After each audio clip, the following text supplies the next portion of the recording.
வணக்கம் ஆனந்தி. அதாவது கேரளா மாநிலம் கொல்லத்திலிருந்து கோயம்பேடு வந்து கொண்டிருந்த தனியார் பயணிகள் பேருந்து திருநீர்மலை பைபாஸ் ரோட்டில் சென்று கொண்டிருந்த பொழுது திடீரென முன்பக்கம் டயர் வெடித்து விபத்து ஏற்பட்டது. இதில் ஓட்டுநரின் கட்டுப்பாட்டை இருந்து எதிர்ப்புறம் சென்று கவிழ்ந்து விபத்துக்குள்ளானது. பேருந்தில் 20 பேர் பயணித்த நிலையில் சிறு காயங்களுடன் பயணிகள் உயிர் தப்பினர்.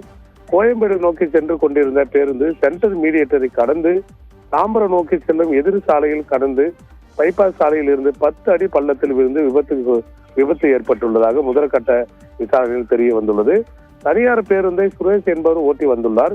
கொல்லத்திலிருந்து 40 பயணிகளுடன் வந்து கொண்டிருந்த பேருந்து சிங்கபெருமான் கோவில், கிளாம்பாக்கம் போன்ற பகுதிகளில் பயணிகளை இறக்கிவிட்டு 20 பயணிகளுடன் கோயம்பேடு நோக்கி சென்று கொண்டிருந்த போது விபத்தானது ஏற்பட்டுள்ளது.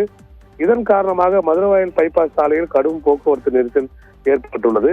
இந்த சம்பவ இடத்திற்கு வந்த 108 ஆம்புலன்ஸ் மூலம் பயணிகளுக்கு முதலுதவி சிகிச்சை அளித்து வருகின்றனர். மேலும் சம்பவ இடத்திற்கு வந்த தீயணைப்பு துறையினர் பேருந்து மீட்கும் பணியில் ஈடுபட்டு வருகின்றனர். தொடர்ந்து போக்குவரத்து காவல்துறையினர் போக்குவரத்து நெரிசலை சீர் செய்யும் பணியில் ஈடுபட்டு வருவதோடு விபத்து குறித்து விசாரணை மேற்கொண்டு வருகின்றனர். ஆனந்தி, குறிப்பாக இதில் ஒரு வெளிநாட்டு பெண் உள்பட 4 பெண்கள், 14 ஆண்கள், 2 டிரைவர்கள் என 20 பேர் பேருந்தில் பயணம் செய்தனர் என்பது குறிப்பிடத்தக்கது. ஆனந்தி, தகவல்களுக்கு நன்றி மனோகரன்.